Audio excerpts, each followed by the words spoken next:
আসসালামু আলাইকুম রহমতুল্লাহি ওয়া বারাকাতুহু। সকল বন্ধুকে ঈদের শুভেচ্ছা জানিয়ে শুরু করছি। আমরা আরবি হরফের আলিফ, বা, তা, সা, জিম, হা, খ এই কয়টি আলোচনা করেছিলাম। আজকে দাল এটা আলোচনা করব।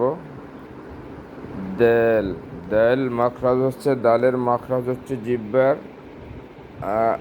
আগা সামনের উপরের যে বড় দুইটা দাঁতের এক গোড়ার সাথে লাগাইয়া দেল পাতলা করে দেল দেল দে দিদু দে দিদু হরকত দিলে দে দিদু।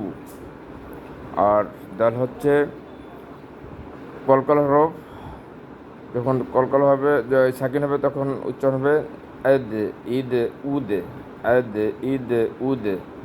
দাল দিয়ে আমরা যদি সরাটা বা ছন্দটা বলি, তবে দে দি দে দু দি দে দে দু দি দে মিনাল মু দে দি দে দে দু দি দে দে দি দু এদ ঈদ উদে দে দি দু এদ ঈদ উদে। এটা সহজ হরফ। আমরা মুশকিল নেব ইনশাআল্লাহ। আল্লাহ সকলকে তৌফিক দান করুন, আমিন। ওয়া আখির দাওয়ানা আলহামদুলিল্লাহি রাব্বিল আলামিন। আসসালামু আলাইকুম ওয়া রাহমাতুল্লাহি ওয়া বারাকাতুহু।